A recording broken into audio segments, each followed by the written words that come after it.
Soy Fernando Díaz Villanueva, hoy es 30 de enero de 2020 y esto es La Contracrónica.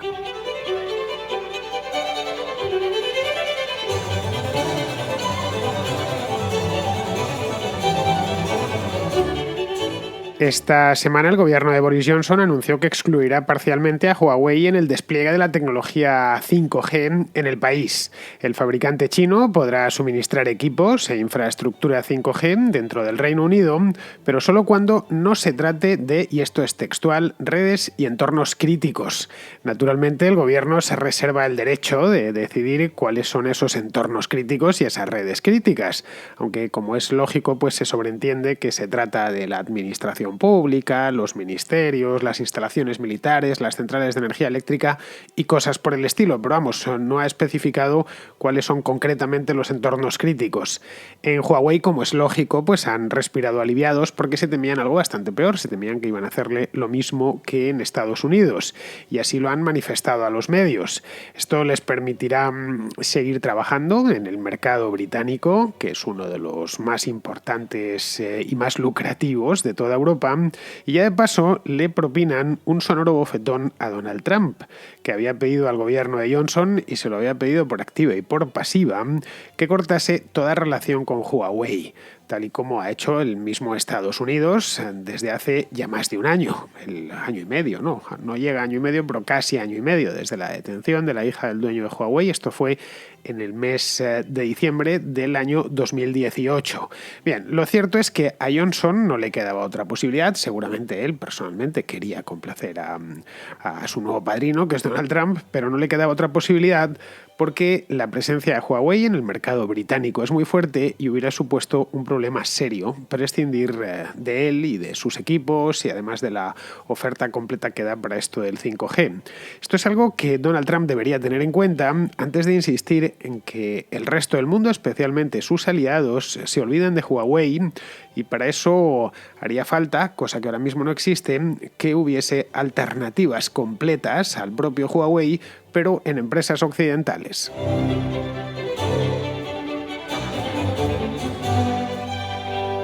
Desde hace ya unas semanas en el Reino Unido se ha dejado de hablar del Brexit después de 3 años y medio de monotema. Realmente la prensa británica desde el año 2016, mediados de 2016, desde que empezó la campaña del referéndum, pues no habla otra cosa. Bueno, habla otras cosas, pero las portadas las ha copado indiscutiblemente el Brexit, especialmente en 2016, que fue el año del referéndum, y luego posteriormente, 3 años más tarde, en 2019, el año pasado, recordemos, prácticamente toda la información que nos venía del Reino Unido era relacionada con el Brexit. El año pasado tuvieron 2 primeros ministros, unas elecciones, en fin, una serie de semanas, especialmente a lo largo del verano, que fueron muy calientes, y todas estaban relacionadas con lo mismo.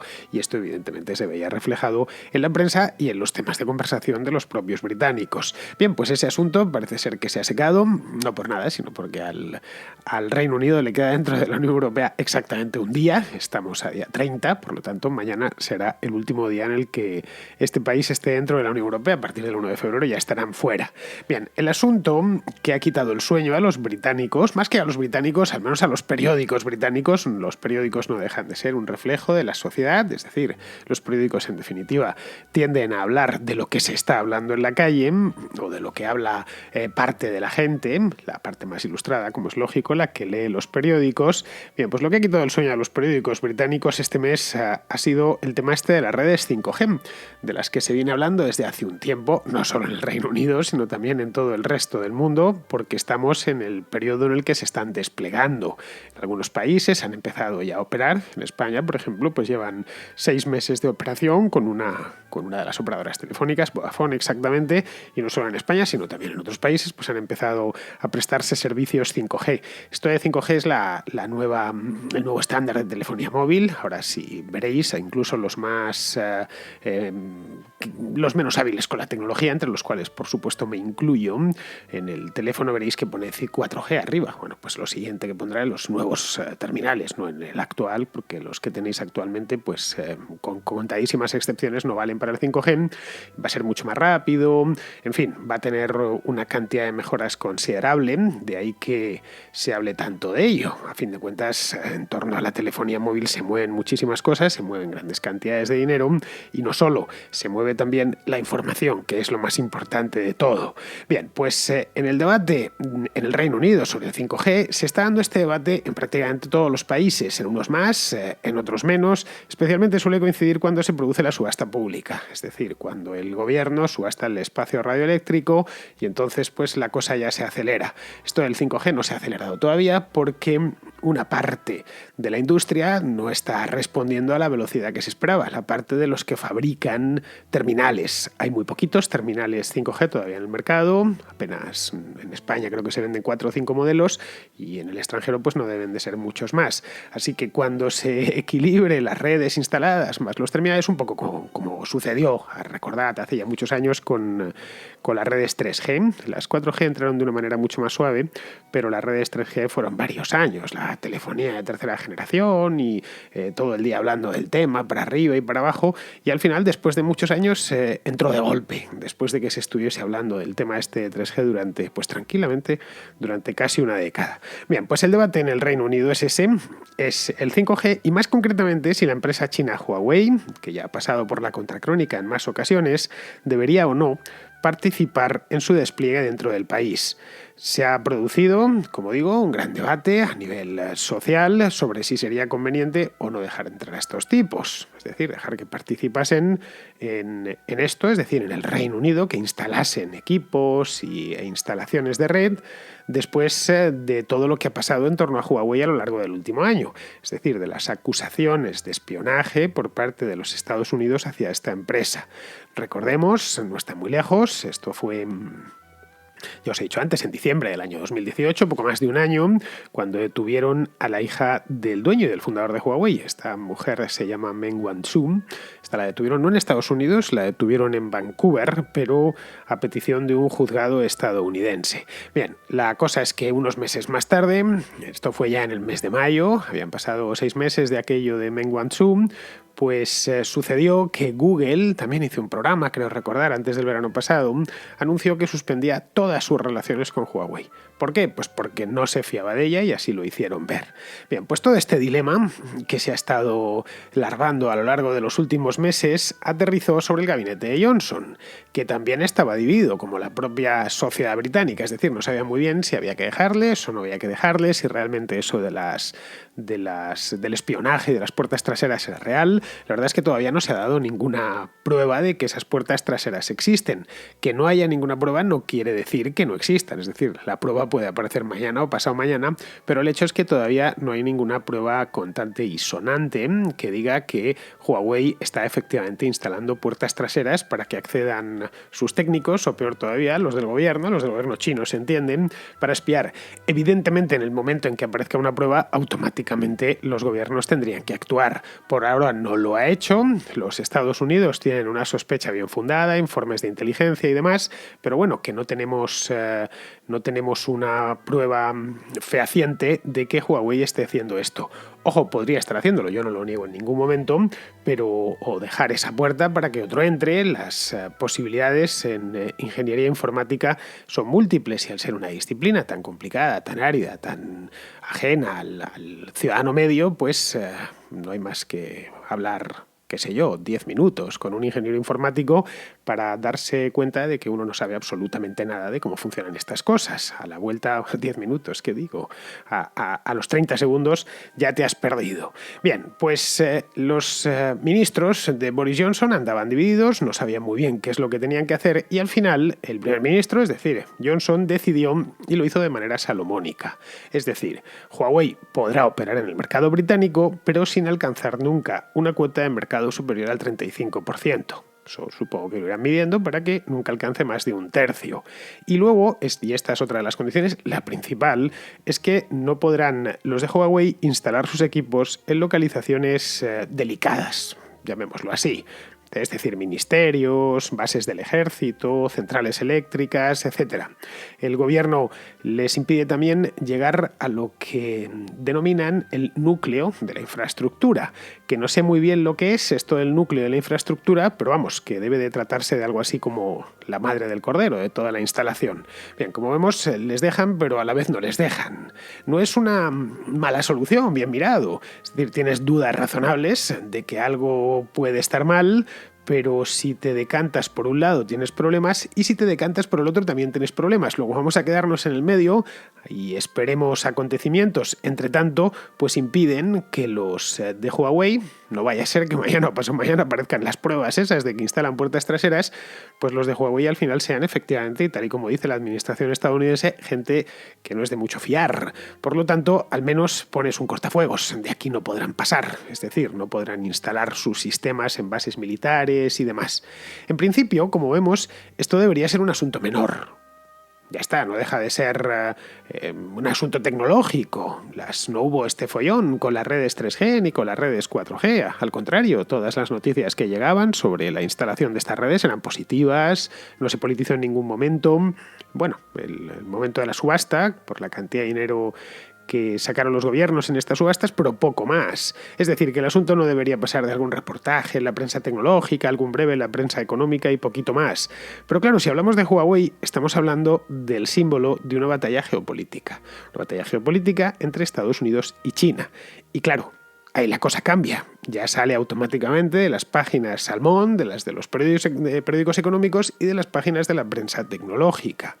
Las dos potencias, como bien sabemos, y además este proceso se ha visto muy bien y de manera muy clara a lo largo especialmente de los últimos 3 o 4 años, quieren aventajarse mutuamente. En todos los ámbitos, pero también en el tecnológico, de hecho, principalmente en este. Solemos pensar a menudo que el punto más caliente de las relaciones entre China y Estados Unidos pues es, no sé, por ejemplo, el mar de la China Meridional, que es ese mar interior al sur de China, al sur de Taiwán, que está bordeado por el propio Taiwán, por Filipinas, por Vietnam, por Malasia también, y por la propia China, lógicamente, en el que andan todos a la gresca, en ese mar.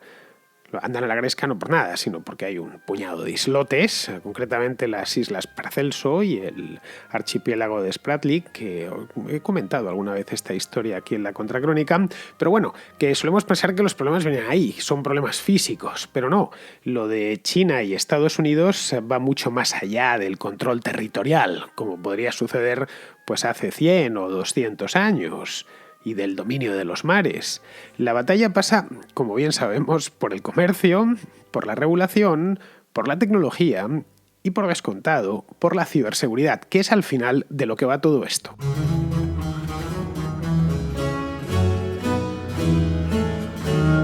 Hoy, como bien sabemos, todo depende de las comunicaciones y sobre todo de que las comunicaciones sean seguras y fiables. Nunca el mundo, antes, en ningún momento de la historia, ha estado tan interconectado y sobre todo tan interconectado y que esas conexiones han sido tan rápidas como son en nuestro propio tiempo.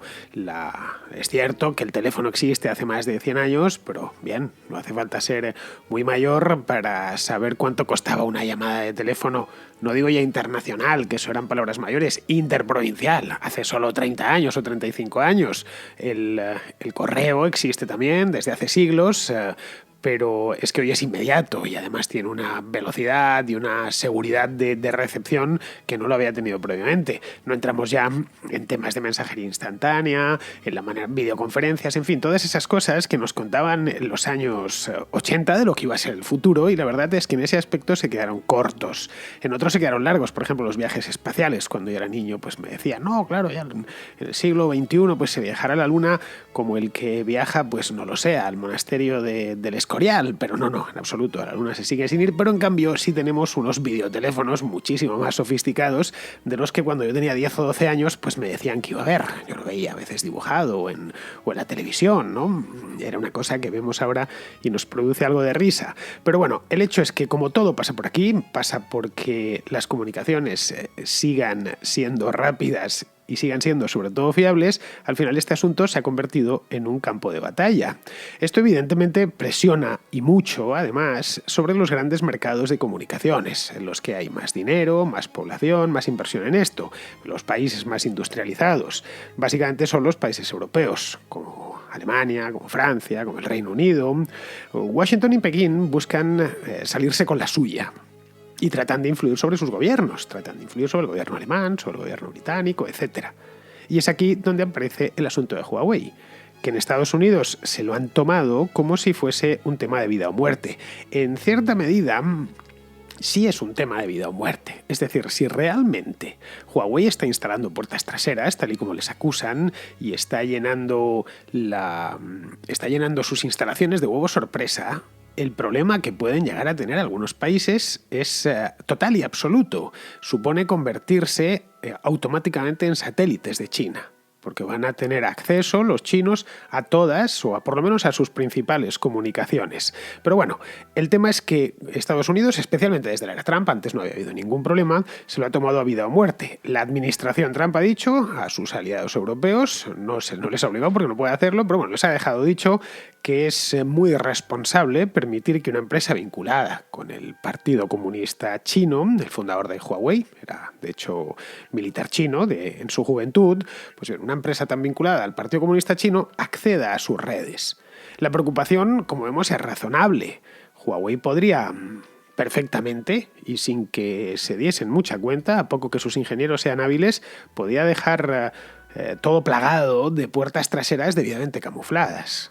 Por ahí luego por esas puertas se podrían colar los espías chinos para lo que ellos creyesen conveniente, desde chantajear a un presidente extranjero hasta paralizar el país si así lo deciden. Es decir, un país moderno, básicamente es un país en red, está conectado. Puedes hacer que un aeropuerto deje de funcionar en el acto. Puedes hacer que una estación de tren deje de funcionar, que se caiga por completo la red telefónica o el propio Internet. Por lo tanto, si dispones de esas puertas, dispones de muchísimo poder, mucho más del que cualquier ejército con tanques, aviones, etcétera, las armas más sofisticadas del mundo, pueda tener. A ver, China evidentemente todo esto lo niega, dice que es mentira, que son imaginaciones de Donald Trump y demás, y no se ha quedado con los brazos cruzados. El gobierno de Xi Jinping ya ha advertido a los europeos, especialmente a Alemania, esto lo hizo en diciembre, que si vetan a Huawei en el despliegue de redes 5G, eso supondría más inmediatamente una represalia china. Una represalia china es la única manera que puede tenerla, es decir, no es que China vaya a invadir Alemania, una represalia china en materia comercial, que es donde les aprieta el zapato a los alemanes. Alemania es un país esencialmente exportador y exporta cantidades industriales a todo el mundo, pero especialmente a mercados como Estados Unidos y como China. Cada año he ido a mirarlo al Statistische Bundesamt, que es donde tienen los alemanes todas sus estadísticas concentradas y además son muy de fiar. Pues bien, cada año varían, evidentemente, pero de promedio los alemanes le exportan a los chinos, lo tengo que apuntar, 90.000 millones de euros. Esto es una cantidad de dinero mareante, básicamente en maquinaria y en automóviles. Caray, una simple subida de aranceles impactaría de lleno en su industria. Ojo, y no solo en la industria alemana, sino en la industria de toda Europa, porque la industria alemana tiene distribuidos por todo el continente sus cadenas de suministros. Hay muchos automóviles, por ejemplo, que se terminan de ensamblar en Alemania, pero las partes han sido fabricadas en distintas partes de Europa. Eso es bastante habitual. La economía europea en este aspecto está muy integrada, no en otros, pero la Unión Europea para las cuestiones del dinero y la economía ha funcionado muy bien. Luego hay otra cosa, y es que la política arancelaria de la Unión Europea es común. Por lo tanto, si le sube los aranceles a los productos alemanes, también se los subiría a los franceses, a los italianos o a los españoles. Esto al Reino Unido no le afecta porque mañana abandonará la Unión Europea. Pero precisamente por eso está en una situación algo más precaria. Tiene que resistir el embate chino a solas. A fin de cuentas, la Unión Europea exporta mucho a China, pero también importa mucho de allí. Es decir, que está en posición, si no de plantarse ante la amenaza china, si al menos de resistir en mejores condiciones. Esta amenaza. Es bueno, si me subes tú los aranceles, pues te los subiré yo a ti. A fin de cuentas, creo que todos los países europeos tienen una balanza comercial negativa con China. El Reino Unido a solas es mucho más pequeño. En Alemania, de cualquier modo, han preferido evitarse problemas y Huawei podrá desplegar sus redes en el país sin restricción alguna. Algo similar, por cierto, ha sucedido en España. Bruselas aún no se ha pronunciado sobre este tema. En Bruselas siempre llegan los últimos. No sé para qué queremos tanto burócrata. Pero vamos, todo indica que no excluirán a Huawei, porque no quieren problemas con China. Y eso que en Europa hay dos grandes competidores de Huawei en este mercado de las redes. Está por un lado Ericsson, que es sueca, y por otro lado Nokia, que es finlandesa. Pero Huawei va a la cabeza, es decir, está por delante de estos dos. Se lo están tomando muy en serio, se lo han tomado muy en serio desde hace muchos años. Huawei ha presentado más contribuciones técnicas a los estándares del 5G y tiene más patentes que las empresas europeas. Luego, desde el punto de vista técnico, sería arriesgado prescindir de Huawei, si lo miramos exclusivamente desde el punto de vista técnico. Esta empresa ofrece a los operadores de telefonía, que es a fin de cuentas quienes se van a rascar el bolsillo quienes se están rascando el bolsillo y están haciendo estas instalaciones para luego vendernos, al principio será precio de oro, las conexiones 5G, pues les ofrece una solución 5G integral y además a precios muy competitivos, por debajo de la competencia europea o de la estadounidense. Por ejemplo, Cisco también se dedica a este negocio. A fin de cuentas, lo que, Vodafone o Movistar o Orange quieren, pues es eso mismo, desplegar cuanto antes sus redes 5G y ponerlas en servicio para hacer dinero con ellas. Ellos viven de eso.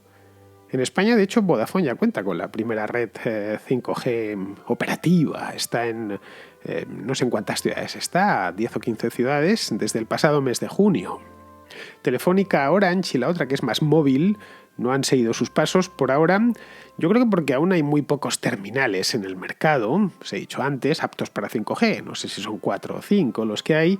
Bueno, y porque todavía no se ha subastado en España entre los operadores la totalidad del espectro 5G. Se supone que tendrá que hacerse este año. Entiendo, lo mismo, en fin, si el gobierno encuentra un rato entre escándalo político y escándalo político, pues lo mismo hace la subasta. Supongo yo que la eclosión del 5G a nivel popular, es decir, para nosotros, para los consumidores, se producirá en cosa de un año, cuando ya el espectro quede libre y los fabricantes hayan puesto en el mercado suficientes modelos. Con 5 la verdad es que es muy poquito para elegir. Las principales marcas han puesto el suyo. Entre las principales marcas figura, por supuesto, Huawei, que además de redes también hace teléfonos, también hace terminales. Como vemos, esto de Huawei es un hueso muy duro de roer para el que, bueno, en el mundo real no hay suficientes alternativas. Esta es la realidad y así es como lo ha visto Boris Johnson.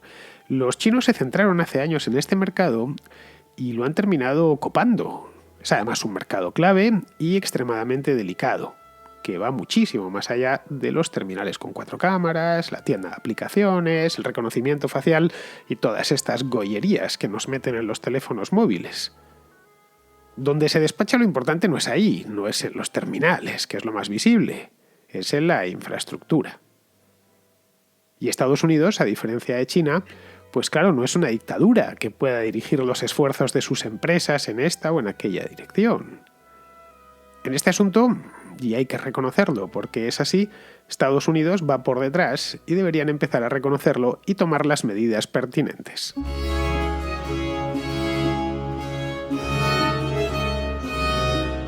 Vamos con la contrarréplica, empezamos con Juan Luis de Valencia, que se pregunta cómo Quim Torra puede disolver la Cámara y convocar elecciones si ya no es presidente. A propósito de las elecciones que tendría que convocar Torra, habida cuenta de que, bueno, pues ya está inhabilitado también como presidente. Pero si está inhabilitado como presidente, es decir, si Cataluña no tiene presidente en este momento, desde que hace un par de días perdió su acta de diputado, no puede convocar elecciones, porque las tiene que convocar el presidente y no es presidente. La verdad que no es posible convocar elecciones en Cataluña en este momento, a menos que nombren un nuevo presidente de la Generalitat, el Parlamento. Bueno, Fernando, pues nada, mi enhorabuena reiterada por todos tus programas. Bueno, Juan Luis, Torra se ha quedado en un limbo un tanto extraño, porque si bien no puede ser presidente de la Generalidad, en tanto que ya no es diputado, el hecho es que ni ha sido cesado ni ha dimitido. Luego, de hecho, sigue siendo presidente. Ayer compareció para anunciar que convocará elecciones, que disolverá la Cámara, pero antes mostró su intención de aprobar los presupuestos. Lo que yo ya no sé es cómo los aprobará, porque para eso necesita la mayoría absoluta y no la tiene. así que tendrá que cerrarlos con los de Esquerra. En fin, ya sabes que en Cataluña a veces impera el realismo mágico. Bien, vamos ahora con Alejandro, de Jaén, que se pregunta por qué Puigdemont sigue libre. Buenos días, Fernando. Llevo 2 años preguntándome cómo es posible que un señor como Puigdemont pueda estar moviéndose de país en país dentro de la Unión Europea, y España reclamándolo para su, para su disposición judicial, y este señor pues tranquilamente va primero a Alemania, luego a Bélgica y no pasa nada. Me considero en cierto modo europeísta y creo que Europa es beneficioso para nosotros y encima también nos permite, digamos, permite imponernos cierta disciplina que creo necesitamos en este país para no incurrir en ciertos vicios que se pueden ver por ahí. El caso es que cuando veo que esto ocurre, digo, bueno, ¿qué seria es esta Unión Europea para ciertas cosas? Y luego veo pues esta visita de la señora vicepresidenta de Venezuela, la cual tiene prohibida su entrada a este país, aterrice tranquilamente y nos reunimos tranquilamente con ella cuando lo tenemos prohibido. Me da la impresión de que en el fondo los países de la Unión Europea son como adolescentes que viven en casa de sus padres, donde estos padres imponen una serie de reglas que los jóvenes se saltan o intentan evadir y luego se lo ponen la mano para recibir la paga semanal para poder gastar en lo que desean. La verdad es que poco a poco me va decepcionando esta situación. Veo que la Unión Europea es buena para algunas cosas, pero parece que para otras pues es una pantomima y en cierto modo cuando ocurrió lo del Brexit pues no lo entendía, pero poco a poco cada vez creo que lo voy comprendiendo más. Gracias y un saludo. Bueno, lo de Puigdemont ha demostrado que esto de la euroorden es pura ficción. No sé, que quizá valga para extraditar pues, a un narco, pero en cuanto se mete la política de por medio no hay euroorden que valga. A ver, la Unión Europea no es más que una confederación, que a veces se nos olvida, con 28 sistemas de justicia independientes, que pueden colaborar entre ellos o no colaborar entre ellos. Lo de Puigdemont ha demostrado que colaboran cuando quieren y para lo que quieren. Bien, seguimos. Vamos ahora con Manuel de Colombia, que nos trae el tema este de Aida Merlano, del que tanto se está hablando al otro lado del Atlántico. Hola, Fernando, buenas tardes. Te llamo desde Colombia para comentarte una noticia y conocer tu opinión sobre el evento de la captura en Maracaibo, Venezuela, de la excongresista Aida Merlano, que tiene sindicación por crímenes electorales. ¿Tú consideras de que es correcto el procedimiento que hizo el gobierno colombiano de solicitar su extradición a Juan Guaidó?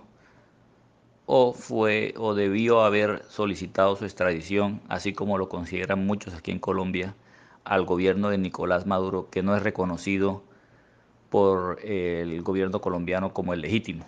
De la historia de Aida Merlano había pensado en hacer un programa, a ver si encuentro un hueco y lo hago la semana próxima. A ver, el tema es el siguiente. Aquí el problema es que Colombia y Venezuela no tienen relaciones diplomáticas, así que le ha pedido la extradición, Duque le ha pedido la extradición a Juan Guaidó, que es el presidente legítimo del país, claro está, pero no es el presidente de facto. Es decir, que se trata de una extradición simbólica. Pero Aida Merlano no es simbólica, es muy real, es una persona de carne y hueso, que se encuentra ahora mismo en manos de la policía venezolana y del sistema de justicia venezolano, que no obedece a Guaidó, sino a Maduro. Así que si Duque quiere que le envíen a Merlano, tendrá que pedírselo a Maduro, y es donde está atascado el tema este. Bien, vamos ahora con María, de Perú, que nos habla de las elecciones parlamentarias del pasado domingo. ¿Qué tal, Fernando y gente de la Contracrónica? ¿Cómo están? Aquí les hablo desde Lima, Perú, para tratar de explicar un poquito lo que han sido estas elecciones tan extrañas. Yo sé cómo le encanta a Fernando saber sobre la locura que pasa siempre en este país. La última vez que envié un audio estaba bastante asustada y ahora en realidad estoy muy divertida. Me estoy matando de la risa con todo lo que está pasando, porque ¿qué otra salida nos puede quedar? Empezaré explicando lo que la izquierda pues nos explica, o digamos la izquierda progresista, la izquierda caviar, como se le dice acá, la izquierda feminista, antimachirula, es izquierda. Pasó que las minorías del Perú decidieron votar por grupos que realmente representan a las minorías del Perú. Y bueno, votaron por un grupo llamado el FREPAP, que es una especie de Frente Cristiano Agrícola, y que son muy apegados a la letra de la Biblia.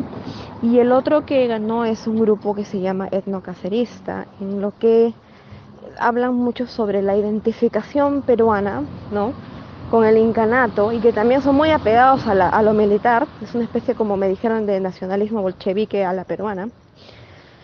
Y bueno, estos grupos que no ganaron una mayoría han tenido pues una muy buena representación, y ellos son muy radicales en todo lo que son asuntos pro familia y anti LGTB. Todo esto pues se ha debido a que los grupos de derecha, que son un poco más, digamos, moderados, estuvieron demasiado moderados y los peruanos decidieron votar por esos dos grupos. Eh, no es verdad que dicen que está muy dividido el voto, porque en realidad los que han ganado más ha sido la derecha, ya sea la derecha, digamos, una derecha nacionalista, derecha patriota, derecha liberal, pero derecha al fin y al cabo. Y esto es pues porque el país ha decidido que no quiere saber nada con la izquierda, lo cual pues supongo que está bien. ¿Qué va a pasar ahora? No lo sabemos, nadie lo sabe, yo no lo sé. Habrán alianzas seguramente, y bueno, a esperar nomás.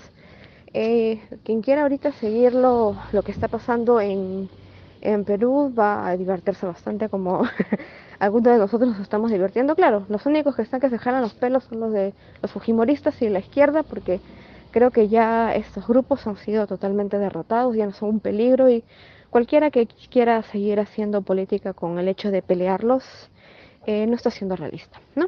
Así que me despido y un saludo para todos, cuídense y ahí nos vemos. Pues mira, María, estuve leyendo el lunes pasado sobre las elecciones peruanas, que no eran unas elecciones presidenciales, sino parlamentarias, se ha dicho, solo para renovar el Congreso después de que Vizcarra lo disolviese en septiembre del año pasado. Pero es que valentísimos allí con el recuento, me desesperaba. Y la verdad es que, por los datos, el conteo provisional me sorprendió bastante el batacazo del fujimorismo. Pensaba, no sé, que captaba más voluntades allí. El ganador fue un partido llamado Acción Popular, que es un partido tradicional de Perú, partido de centro-derecha más o menos, que ha ganado pero no con mucha autoridad. Solo obtuvo algo así como el 10 o el 15% de los votos en aquel conteo que miré. Esto el ganador, ¿eh? Luego ya pues vienen otros muchos más partidos. Fuerza Popular, que es el de Keiko Fujimori, pues se quedó muchísimo más atrás, no sé si en quinto o en sexto puesto. Pero vamos, ya digo, estos son los datos del conteo rápido y estoy hablando un poco de memoria, es decir, que es que no hay datos, creo que aún no han concluido el escrutinio y estamos ya pues a jueves. Pero bueno, con la atomización actual lo de que hay en el Perú, y se ha podido ver en estas elecciones, el año que viene ya habrá elecciones generales, es decir, ya tendremos elecciones presidenciales en 2021. Pero vamos, con el Congreso peruano como ha quedado de atomizado, esto nos viene a decir que el descrédito de la clase política es absoluto y como consecuencia, pues el voto se dispersa.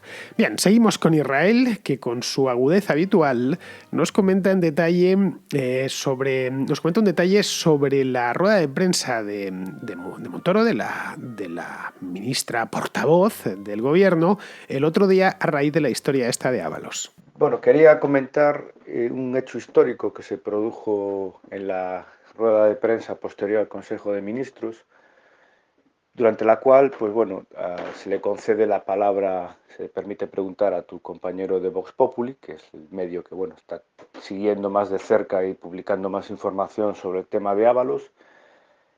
Bueno, un gracioso ejercicio de libertad de expresión, no muy habitual con este gobierno, que es dejar preguntar al medio pues, que está publicando una información sensible para el gobierno. Pero bueno, tu compañero hace 3 preguntas muy concretas sobre la situación de Ábalos y la ministra portavoz sale por peteneras. Y el hecho histórico viene porque a la siguiente periodista, a la siguiente persona que se le concede la palabra, creo recordar que del Independiente, dice, mire, me gustaría reiterar las 3 preguntas que ha hecho mi compañero y que usted no ha contestado. Y entonces ya la ministra perdió la compostura, o se perdía, se volvió pues literalmente tarumba. Después hablando del tema de de Red Eléctrica dice que el gobierno tiene una participación cuando quien tiene la participación es el Estado. Bueno, resumiendo, que se demuestra cómo estos políticos no tienen media bofetada si los periodistas deciden hacer su trabajo. Yo no sé si es un hartazgo pues por todas las cortapisas que pone este gobierno a la labor de los periodistas, pues en el caso del presidente, pues ruedas de prensa de 2 preguntas, o no permitir que haya periodistas en las firmas de los acuerdos y mil zarandajas, todos los desprecios, todas las malas contestaciones que ha generado en los políticos del gobierno el tema Ábalos. Pues no sé, a lo mejor si el colectivo, pues bueno, se le han tocado las narices y cierta complacencia o cierta complicidad que había con el gobierno, pues no lo sé, a lo mejor ha pasado a mejor vida y empezamos a ver, bueno, otro tipo de periodismo. Quizás la prueba del 9 sería si en una televisión alguien se atreviera a sacar un vídeo de 1 minuto, pues con las sucesivas y contradictorias explicaciones que ha ido dando Ábalos, pero la verdad soy bastante pesimista. Bueno, Israel, las ruedas de prensa en Moncloa nunca han servido para nada. Siempre preguntan los mismos y cuando pregunta uno, que no es de los mismos, pues uno un poco incómodo, o no responden o responden lo que les viene en gana y pasan al siguiente. Esto es así, es la norma de la casa. Ojo, gobierne quien gobierne, da igual que esté ahí el PP, que el PEPO, que el PSOE, que quien sea. A ver, una parte nada despreciable de los periodistas no considera que su función sea fiscalizar al poder, sino servir de correa de transmisión a su partido. Punto, ya está, y no hay mucho más. Es triste decirlo, pero es así. A ver, no es extraño que muchos de estos periodistas de partido terminen en las listas de ese partido. No digo nombres porque ya lo sabemos todos. Así que, bien, lo habitual es que muchos sean extremadamente complacientes en las ruedas de prensa de los suyos. Y luego, pues eso, que no les dejen preguntar en las ruedas de prensa de los otros. A ver, mantener un periódico, una radio, no digamos ya una televisión, no es barato. Así que se buscan protectores y a sus protectores les pasan de todo. Conseguir la independencia en este oficio es francamente complicado, te lo aseguro. Yo la obtuve después de muchos años, y gracias a Internet, a la invención esta del podcasting y demás, bueno, ya que soy muy trabajador y sobre todo extremadamente austero y vivo con muy poco. Pero no todos son como yo, es decir, no a todos les gusta vivir como un monje. El dinero llama mucho y sobre todo el poder llama muchísimo más. Bien, pues vamos ahora con Pizarro, que terminamos el programa con él, como siempre, que el programa de hoy y el programa en la contra de la semana, porque mañana tenemos contrahistoria, el que nos habla, pues eso mismo, de Quim Torra. Joaquín representa el fracaso constitucional en su intento de reconducir la deriva secesionista de los supremacistas catalanes, pues representa la voluntad de deslegitimar al Estado instalada en las instituciones del Estado. Este autoproclamado enemigo de la nación española y del Estado español preside un gobierno autonómico gestionando los recursos estatales contra el propio Estado y contra los ciudadanos desafectos. Ciudadanos que debieran estar amparados por este sujeto y lo que oficialmente personifica. Habrá quien diga que todo esto demuestra la fortaleza de una democracia respetuosa e inclusiva. Y habrá quienes digamos que todo esto es un desafuero y un abandono de los españoles no secesionistas de Cataluña. Se irá Joaquín y llegará otro enemigo de España a chulear desde las instituciones españolas a los españoles no secesionistas de Cataluña, con la legitimidad y el dinero entregado por ellos mismos, y gracias a la omisión de socorro por parte del Gobierno de España, ante el estupor de los españoles de bien. Un cordial saludo de Pizarro. Y con esto ya terminamos la contracrónica de hoy. Mañana tenemos contrahistoria, ya lo sabéis, así que os espero por allí en el canal vecino mañana.